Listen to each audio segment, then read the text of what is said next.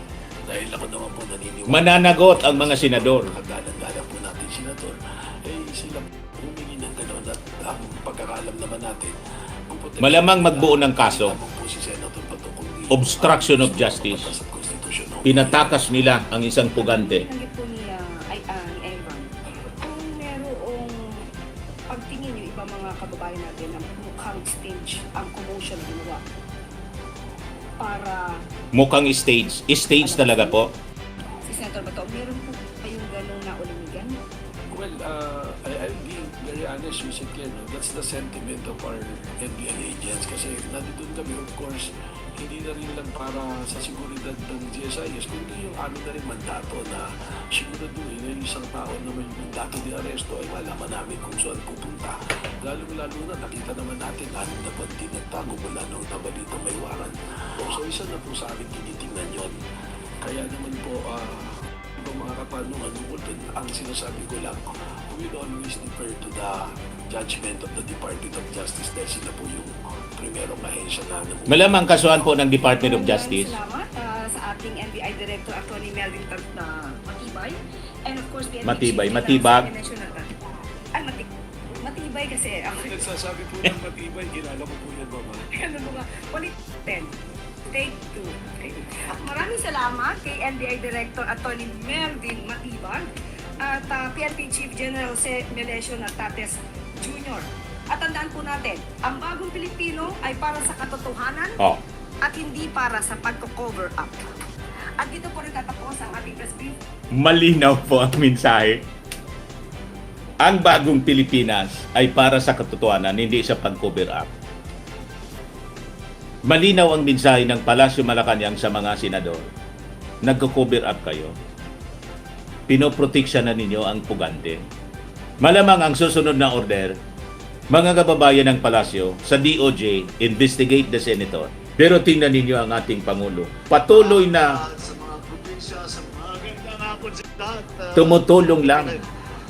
At maraming Busy-busy sa pagtrabaho. Habang sila mga kababayan nandun sa Senado, nagkukodita, yung ating Pangulo, kausap po, mga foreign dignitaries. Ngayon, balik sa pagtulong. Bawat bayan makinabang, BBM Pampanga. Namimigay ng bigas. Thank you. Ay, magsiupo po tayo. Kaya mahal na mahal siya ng ating mga kababayan. Dito po ako dahil meron po tayong ginagawa na bagong programa. Kaya inggit na inggit ito. Para sa local government at Mga sa DDS, mga probinsya, inggit na mga inggit sa ating Pangulo. Sa mga bayan at sa mga barangay. Kaya dito po Si Sara, nasa pagpasyal-pasyal, sige lang pa-interview doon kay Alvin Torice para manira sa ating Pangulo na nagtatrabaho habang siya nasa pagbakasyon, 14 days. At sinasabi pa na hindi nagtatrabaho daw yung ating Pangulo. Siya nagtatrabaho. Nakaraan, hindi masyadong nagagamit pang local government yung LGSF na yan.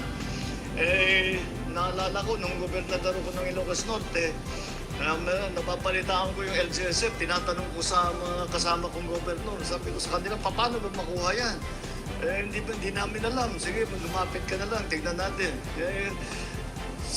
Hindi walang sistema, hindi masyadong maayos. Relax na relax. Pag-assess Ang ating Pangulo habang nagkakagulo sa Senado. Dahil sabi ko, nung umupo ako bilang Pangulo, sabi ko, panahon Napakagaling. na itama natin yung sistema At tingnan ninyo ang katawan niya, oh. Ibaba natin ang pondo ng LGSF. Bumalik na yung, natin ano, sa mga local government. yung Kaya, kakisigan niya. yan po Gwapong-gwapo. ang ginawa namin. At nagbigay po kami sa ng mga probinsya, sa lungsod, sa city, sa mga bayan. Magbaba kami ng LGSF. Ang programa lang natin ay humingi lang kami ng tulong sa ating mga local government. na Ikuan ko po, mag-isa palakihin ko po para ma-appreciate ninyo. Dito ko sa laptop ko mga kababayan kasi maganda yung mensahe ng ating Pangulo. Dali lang po mga kababayan.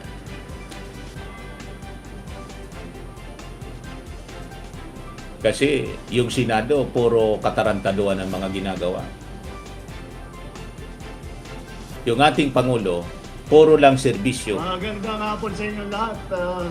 Kahapon ito, Nagawa ay galing po sa LGSF. Ano ba yung LGSF? Yung LGSF, Local Government Support Fund. Ito ay pondo na para talaga di ba, sa local poging-pogi yung government. ating Pangulo. Ngunit, nung nakaraan, hindi masyadong nagagamit pang local government yung LGSF na yan. Naalala ko, nung gobernador ko ng Ilocos Norte, Poging-pogi po. nababalitaan ko yung LGSF, tinatanong ko sa mga kasama kong gobernador, sabi ko sa kanila, paano ba makuha yan? Hindi namin alam. Sige, lumapit ka na lang, tignan natin. Walang sistema, hindi masyadong maayos ang pagbigay at pag-assess kung saan pupunta yung perang yan. Kaya sabi ko, nung umupo ako bilang Pangulo, sabi ko, panahon na itama natin yung sistema na yan. At ibaba natin ang pondo ng LGSF, ibaba talaga natin sa mga local government. Kaya yan po ang ginawa namin. At nagbigay po kami sa mga probinsya, sa lungsod, sa city, sa mga bayan. Magbaba kami ng LGSF. Ang programa lang natin ay humingi lang kami ng tulong sa ating mga local government na maglista na doon sa populasyon sa kanilang lugar kung sino ang nangangailangan ng tulong. Dahil po, mayroon po tayo mga Pilipino na ay kuminsan lang kakain sa isang araw, kuminsan 2 araw na, hindi 2 beses lang kakain, minsan lang kakain. Di ba? Kaya hindi naman tama yun. Puro Kaya sabi namin, unahin natin pagserbisyo yung pagkain. At alam naman natin, sa mga mahihirap. tayo mga Pilipino, pagka pinag-uusapan ang pagkain, pinag-uusapan bigas. Kaya Correct. sabi namin, ito yung gagawin namin. Lahat dun sa listahan na binigay sa amin ng inyong governor, ng inyong mayor, yun ay bibigyan natin nitong ating binibigay ngayon ng tigsa 10 kilo ng bigas para sa lahat ng ating mga benepisyaryo. Yan po, kaya yan ang i-distribute namin. Huwag po kayong mag-alala na minsanan lang ito. Ito ay patuloy namin gagawin 6 na beses sa bawat taon. So every 2 months, magbibigay tayo ng 10 kilo na diba? sako ng bigas sa lahat ng mga nangangailangan. Ito po ay para mahanapan namin ng paraan upang makatulong naman sa yung pangarap ko po para sa Pilipinas ay masabi lang natin na wala nang gutom na Pilipino. Hindi ko po tayo, tinatrabaho po natin yan. At, Very good. Kahit mabuti at marami na rin tayong nagawa. At sana matupad ang aking pangarap na makita na sa pagka binigay sa akin ng mga statistiko ay sasabihin nila wala nang gutom na Pilipino. Kaya yan po ang dahilan dito sa binibigay nating bigas na nanggaling sa Local Government Support Fund. Ang isa pang programa na ibinibigay din namin ay para naman sa mga barangay. Kaya nandito po ang ating mga ABC at nagbibigay tayo ng tulong din sa mga barangay. Ito naman, ang pondong pinagalingan dito, yung tawag ay Socio-Civic Project Fund, SCPF. Ito po, ang ginawa po naman namin dyan, kada barangay, bibigyan natin ng tigda 200,000 piso. Okay, 200,000 bawat barangay. Ang hiningi lang namin sa mga barangay officials na yung 100,000 na doon, kalahati nun, ay gagamitin natin pang scholarship. Yung scholarship, bawat barangay, 5 scholarship, 20,000 lahat ang binibigay. Kayo rin ang mamimili kung sino ang sa palagay ninyo ang talagang dapat tulungan. Ang lagi kong pinapayo na hanapin ninyo yung mga malapit nang magtapos. Pero baka hindi magtapos dahil nagkulang sa pambayad, kung ano man. Kailangan magtrabaho, ito para makatulong. At para naman magkaroon na sila ng diploma. At alam naman natin, napakalaking bagay na magandang pinag-aralan. At buong buhay nila, yan ang sinasabi ko sa kanila. Dinaanan ko yung ating ang tawag namin mga presidential scholar. Yan po Grabe ang po. aming dinaanan ko kanina. At sinasabi ko sa kanila, Yan ang hindi nagawa ni Sara. mapakinabangan nila yung Puro yan. chichirya lang ang Natin pinagtuunan na ng pansin. para naman makapag-aral sila mabuti, makapag-graduate sila at sa ganung paraan ay tutulong sila sa kanilang mga pamilya, sa kanilang komunidad. At syempre, Si Sara, puro pagka piatos. Pinagsama-sama mo yan, ang buong Pilipinas, Tree planting, ang piatos. pagalingan ng ating mga kabataan. Tapos At paglinis yung ng pong natitira hindi man na yun yung trabaho, 100,000 paglinis ng ay nasa sa inyo na yun. resort. Dahil ang naging karanasan Picture-picture. ko sa local government, walang Walang mas kakwenta-kwenta po marunong ng doon mga sa lugar programa. ninyo kundi kayo. Pang Ako, tanod lang po, pinagmamalaki ko, barangay. Sabi ko, wala nang mas alam ang Ilocos Norte kundi ako. Purok Wala president. akong expert. Totoo naman. Dahil wala ka namang ginawa kundi yun ang pinag-aaralan mo. Tapos Yun ang gustong pinagpuntahan magpresidente. ng tao ang kausap mo. It's the same for provinces, it's the same for cities, the same for municipalities. Pare-pareho yan. That's why, sabi namin, bigay na natin sa mga barangay leaders, O, di ba? bahala na sila kung anong gagamitin, saan nila gagamitin yung pondo, yung natirang 100,000. O, di ba? Yung ibang mga Bawat barangay. ginamit din nila sa bigas. May scholar. So, nasa sa inyo yun. It's up to you kung saan nyo lalagay, saan nyo gagamitin.